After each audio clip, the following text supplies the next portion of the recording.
사랑하는 성도 여러분, 오늘 우리는 모든 것이 은혜입니다 라는 제목을 가지고 함께 말씀을 나누려고 합니다. 오늘 우리가 읽은 본문은 이 이스라엘의 죄악과 이 하나님 그 가운데 나타난 이 하나님의 구원의 은혜의 약속을 보게 됩니다. 본문 말씀을 읽으며 우리 성도님들께서는 어떤 첫 인상을 받으셨습니까? 우리는 오늘 말씀을 읽으며 이 우리에게 주어진 구원, 우리에게 주어진 은혜, 나아가 우리에게 주어진 모든 것들이 하나님께서 전적으로 베풀어 주신 은혜임을 발견하게 됩니다. 우리의 어떠한 공로도, 우리의 어떠한 의지도 들어가지 않고 오직 하나님께서 100% 부어주시는 은혜임을 오늘 이 말씀을 통해서 보게 되는데요. 원하기는 오늘 이 시간을 통해 다시 한번 하나님의 은혜가 얼마나 크고 우리에게 그 은혜가 얼마나 가까이 나타나 있는지를 살펴보고 오늘 한 날도 그 은혜 가운데 서 가시는 우리 귀한 성도님들이 다 되시기를 간절히 소망합니다. 본문 말씀을 보겠습니다. 본문 16절을 보면 하나님께서 이스라엘 백성들의 모습을 에스겔에게 말씀하고 계십니다. 그 모습이 어떠합니까? 17절에서 이렇게 말씀하고 있는데요. 인자야 이스라엘 족속이 그들의 고국 땅에서 거주할 때에 그들의 행위로 그 땅을 더럽혔나니 나 보기에 그 행위가 월경 중에 있는 여인의 부정함과 같으니라. 이스라엘 모습이 어떠합니까? 그들이 하나님의 백성이었고 하나님의 거룩한 군대였음에도 불구하고 하나님의 뜻대로 살아가지 못함을 발견하게 됩니다. 그래서 그들의 행위로 그 땅을 더럽혔다고 말하고 있는데요. 하나님께서 그들에게 약속하신 그 땅에서 하나님의 뜻을 쫓아 살아가야 했음에도 불구하고 이스라엘 백성들이 그 뜻을 거스렸다고 말씀하고 있는 것입니다. 더욱이 17절 하반절을 보면 이 월경 중에 있는 여인의 부정함과 같다라고 이스라엘 모습들을 비유하고 있는데요. 이 이스라엘 백성들에게 피 흘림이란 부정한 것이었습니다. 왜냐하면 그들에게 피는 생명을 뜻하였고 이 생명을 뜻하는 피를 흘리고 있기 때문에 그들에게 이스라엘 백성들에게 피 흘림은 부정한 것이었습니다. 그래서 레위기 19장을 보면 여인이 월경할 때는 부정하다고 말하며 그 월경하는 여자와 함께 있는 것 자체도 그 생명인 피를 부정하게 나타나는 모습을 함께 누리기에 같이 부정하다고 여긴다고 레위기 19장에서 말씀하고 있습니다. 그리고 그러한 모습이 지금 이 이스라엘 백성의 모습이다라고 17절과 18절에서 말씀합니다. 18절에 보십시오. 땅 위에서 피를 쏟고 있다. 이 생명이신 하나님과 함께 나아가야 하는 자들이 그 생명이신 하나님을 저버리고 부정한 모습으로 걸어가고 있다는 사실을 말해주고 있는 것이지요. 생명이신 하나님, 그들에게 생명을 주신 하나님과 함께 살아가야 했음에도 불구하고 그 생명이신 하나님을 떠나는 자의 모습을 이스라엘 백성들이 보여주고 있는 것입니다. 그리고 그 실제적인 모습이 이 18절의 모습과 우리가 지금까지 에스겔 모습에서 본 것을 통해 확인할 수 있는데요. 바로 그 모습이 이 우상을 섬기며 사랑하고 있는 모습으로 귀결됩니다.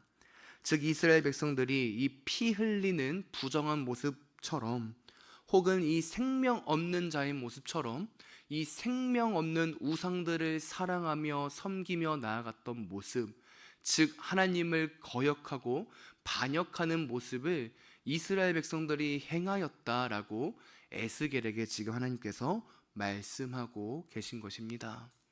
하나님을 따라 살아가야 하는 백성이었고 하나님께서 그들을 구원하신 자녀로서의 삶을 따라가야 했음에도 불구하고 그 모든 것을 버리며 살아갔던 것이 이스라엘 백성이었던 것이지요. 그리고 그런 이스라엘 백성들을 향해 하나님께서 19절에서 그들에게 진노를 내리시겠다고 말씀하십니다. 하나님의 분노가 임한 것이지요. 그리고 이러한 심판으로 인하여 그 모든 이스라엘 백성들이 여러 나라 각국으로 흩어지게 됩니다. 북이스라엘 같은 경우에는 아수르에 의해서 멸망당하게 되고요. 남유다는 바벨론에 의해서 멸망되어서 그들이 여러 나라의 포로로 노예로 끌려가게 되는 것이지요. 더욱이 이러한 이스라엘 백성들의 모습을 보며 여러 민족들이 그 이스라엘 백성들과 그 이스라엘 백성들을 선택한 하나님을 조롱하며 나아가기도 시작합니다. 20절을 보십시오. 이렇게 말합니다. 그들이 이른바 그 여러 나라에서 내 거룩한 이름이 그들로 말미암아 더러워졌다. 곧 사람들이 그들을 가리켜 이르기를 이들은 여호와의 백성이라도 여호와의 땅에서 떠난 자다라고 조롱하고 있는 것입니다. 무슨 말씀입니까? 하나님께서 그들에게 약속하셨고 하나님께서 그들을 가나안 땅 약속하신 땅에서 살게 하신다고 이스라엘 백성들의 선조들이 많이 말하고 다니지 않았습니까? 그런데 지금 너희들 하나님을 봐라. 그 약속이 어떻게 되었느냐? 너희들이 지금 바벨론으로 인하여서 아수르로 인해서 멸망당하지 않았느냐? 하나님이 살아계신 것이 맞느냐? 너희의 신인 하나님보다 우리의 신이 더 높다라고 말하며 지금 하나님과 이스라엘 백성들을 조롱하고 있는 이 여러 나라 민족들의 모습을 보게 되는 것입니다. 그래서 하나님의 이름, 가장 거룩하신 그 이름이 더럽혀졌습니다. 이스라엘 백성들의 모습으로 인하여 가장 영광스럽게 존재하시는 그분의 이름이 더러워진 것이지요. 하나님이 어디 있느냐? 너희를 지키는 자가 어디 있느냐? 너희를 지키는 자가 있으면 너희가 저런 노예 생활 그러한 곳에 갈 수 있겠느냐라고 말하면서 하나님을 조롱하고 있고 이스라엘 백성들을 조롱하고 있는 이방 민족의 모습인 것입니다. 사랑하는 성도 여러분, 우리는 여기서 정말 중요한 은혜를 발견하게 됩니다. 무엇입니까? 바로 우리가 그리스도인답게 살아가지 못할 때 우리의 이름만 욕먹는 것이 아니라 하나님의 이름도 조롱당한다는 것입니다. 우리가 그리스도인답게 살아가지 못할 때 세상은 우리를 욕하는 것을 넘어 하나님을 욕합니다. 내 이름을 망령되이 일컫지 말라라고 말씀하신 그 3계명을 우리가 어기게 되는 것이지요. 왜요? 세상 사람들은 우리의 모습을 통해 하나님을 보기 때문입니다. 그래서 우리의 모습을 바르게 세워야 하는 것입니다.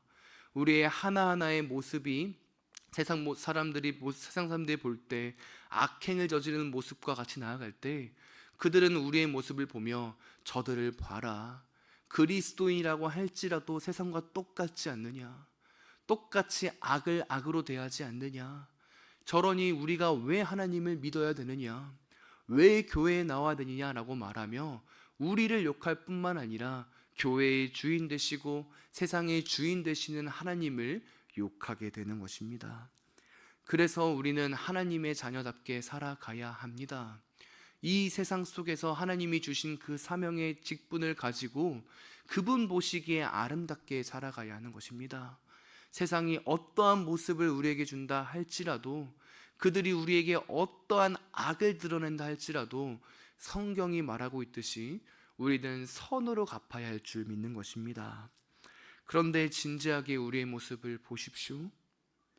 우리는 진지하게 우리의 모습을 볼 때 우리의 모습을 통해 하나님의 영광을 드러내지 못하는 자임을 발견하게 됩니다. 하나님의 이름을 위하여 우리가 얼마나 살아갑니까? 더욱이 우리의 죄성이 얼마나 큽니까? 우리는 이 세상 가운데서 하나님의 이름을 높이기보다 우리의 이름이 더 드러나길 원하고 죄를 멀리하기보다 오늘 하루도 이 죄의 유혹 가운데 빠져 그 유혹의 달콤함 속에 거하고 있는 모습이 우리의 모습임을 보기 때문입니다. 그런 죄인이 우리인 것입니다. 그렇다면 이러한 모습 속에서 우리는 어떻게 살아가야 할까요? 이러한 죄인인 우리의 모습 가운데서 우리는 어떤 모습을 행해야 할까요? 놀랍게도 오늘 본문은 우리가 하는 행동이 없다고 말합니다. 우리의 공로로 어떠한 것이 이루어지지 않는다고 합니다. 그렇다면 그 놀라운 일들, 하나님의 자녀로 살아가게 하시는 그 일들을 누가 이루실까요? 바로 하나님이 행하십니다. 21절을 보십시오. 이렇게 말합니다. 그러나 이스라엘 족속이 들어간 그 여러 나라에서 더럽힌 내 거룩한 이름을 내가 아꼈노라. 하나님께서 뭐라 말씀하십니까? 이스라엘 족속이 여러 나라 가운데서 행한 그 모습 때문에 하나님의 이름이 더럽혀졌는데, 그 하나님의 이름의 영광을 하나님께서 높이시겠다고 말씀하십니다. 하나님께서 하나님의 영광을 위하여 일하시는 것입니다. 하나님께서 그분의 거룩한 이름을 다시금 높이시기 위하여 그분이 하신 약속을 다시 이루시는 것입니다. 하나님의 백성이었던 이스라엘 백성들이 그분의 약속을 어기자 심판받았던 그 사건을, 그래서 하나님의 이름이 낮아지고 조롱받았던 그 모습을 하나님께서 자신의 영광을 회복하시기 위하여 다시금 이스라엘 백성들을 회복시키셔서 그들을 하나님의 자녀로 만드셔서 하나님의 이름을 높이시겠다고 말씀하십니다. 하나님께서 자신의 영광을 위하여 자신께서 일하시겠다는 것이지요. 그래서 하나님께서는 22절에서도 23절에서도 더럽혀진 자신의 이름을 거룩하게 하시겠다고 말씀하십니다. 이스라엘 백성은 하나님의 약속을 지키지 못했지만, 내가 그들을 거룩한 가나안 땅으로 가서 거룩한 백성으로 살게끔 하였지만 그들이 그 약속을 지키지 못했지만, 내가 그 약속을 지키겠다.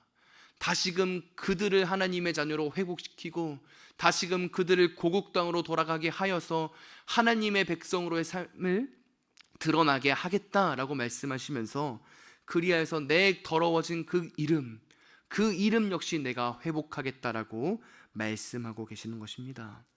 그래서 이방 나라들이 하나님은 살아계신다는 사실과 하나님은 전능하신 분이라는 것을 깨닫게 될 것입니다. 그리고 그 놀라운 하나님의 모습이 24절부터 나타나는데요, 24절에 보면 그 흩어졌던 이스라엘 백성들을 하나님께서 모으시겠다고 말씀하십니다. 이방 나라들이 욕했던 그 모습, 너희의 모습을 봐라, 노예가 되었고 흩어졌고 하나님의 약속이 어겨지지 않았느냐라고 말했던 그 모습을 하나님께서 정면으로 반박하시며 내가 다시 내가 선택한 백성들을 구원시키겠다라고 말씀하고 계신 것입니다. 이스라엘 백성들을 조롱했던 그 모습을 보며 하나님께서 다시 일하시는 것이지요. 자신의 전능함과 약속의 신실하심으로 이스라엘 백성들을 회복함과 동시에 하나님의 거룩한 이름을 다시 회복하는 것입니다. 더욱이 25절도 보면 피 흘려 부정한 이스라엘 백성들에게 맑은 물을 뿌려 정결케 하시겠다고 말씀하십니다. 더러워졌던 이스라엘 백성들, 부정했던 이스라엘 백성들을 하나님께서 다시 회복시키겠다고 말씀하고 계시는 것이지요. 정결한 물을 통해 거룩하게 만드시겠다는 것입니다. 이제는 부정한 자로 살아가는 것이 아니라 하나님과 함께 거룩한 백성으로 다시금 거룩한 군대로 살아갈 수 있는 힘을 주시겠다는 것이지요. 그래서 이 여러 민족, 이방 민족 가운데 이스라엘 백성이 얼마나 아름다운 백성인지, 하나님이 얼마나 아끼는 백성인지를 보여주시겠다는 것입니다. 그래서 그 핵심으로 26절에서 이스라엘 백성들에게 새로운 영을 주시겠다고 말씀하십니다. 성령을 그들에게 주시는 것입니다. 그래서 그 거룩한 성령 하나님을 통하여서 그들의 마음 가운데 굳어졌던 그 마음, 돌같이 된 마음을 부드럽게 하셔서 하나님의 자녀로 그들을 다시금 세우시겠다는 하나님의 놀라운 의지가 드러나고 있는 것입니다. 27절도 보십시오. 새 영을 허락하셔서 율례와 규례를 지키게 하겠다고 말씀하십니다. 그들을 존재론적으로 변화시키는 것뿐만 아니라 굳어있는 마음을 제거하여서 부드러운 마음을 주시는 것뿐만 아니라 이제는 그 부드러운 마음을 갖고 하나님을 향해 살아갈 수 있는 모습으로 만드시겠다는 하나님의 놀라운 은혜가 나타나는 것입니다. 그리고 마지막 말씀 28절처럼 이제 그 모습 가운데서 다시금 그들을 그 약속의 땅으로 회복시키시겠다는 하나님의 모습이 나타납니다. 다시 하나님의 백성으로 삼으시겠다는 것입니다. 다시 하나님이 자신의 아버지가 되어주시겠다는 그 약속을 주고 계시는 것입니다. 그들의 죄로 인하여서 심판받을 수밖에 없는 모습이었지만 하나님께서 그들을 다시금 사랑하셔서 그분의 이름의 영광을 인하여서 그들을 다시금 자녀 삼아 주시고 언약의 관계성 속으로 들어가게 하시는 것입니다. 사랑하는 성도 여러분, 오늘 말씀의 은혜가 느껴지십니까? 이스라엘 백성은 아무것도 한 것이 없습니다. 아니, 한 것이 있다면 그들은 죄 짓는 것밖에 한 것이 없습니다. 하나님을 떠난 것밖에 한 것이 없습니다. 그들의 공로는 죄를 짓는 것이었습니다. 그런데 하나님께서는 그런 이스라엘 백성들을 향해 자신의 의로움을 나타내셨습니다. 자신이 한 약속을 지키심으로써 그들을 사랑하셔서 그들을 구원하셨을 뿐만 아니라 자신의 이름의 영광을 높이셨습니다. 그리고 그 약속과 거룩한 은혜에 따라 죄인이었던 이스라엘 백성들은 다시 회복하게 될 것이고 새 영을 부으셔서 그들의 굳어있던 마음을 제거하여 부드러운 마음을 허락하셨습니다. 우리도 마찬가지입니다. 우리가 구원받은 것, 우리가 하나님의 자녀가 된 것, 우리의 힘으로 된 것도 아니고 우리의 지혜로 된 것도 아니고 우리의 어떠한 의로움, 사명, 직분, 우리의 어떠한 일로 된 것이 아닙니다. 하나님께서 하나님의 약속을 기억하셨고 하나님의 영광의 빛에 따라 우리를 사랑해 주셨기 때문에 그분의 약속과 그분의 거룩함 때문에 우리는 구원받게 된 것입니다. 모든 것이 하나님의 은혜인 것입니다. 그 은혜가 우리 가운데 주어진 것입니다.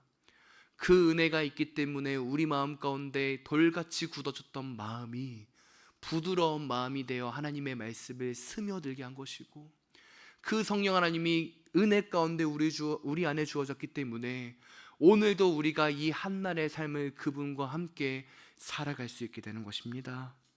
이 사실을 잊지 말아야 합니다.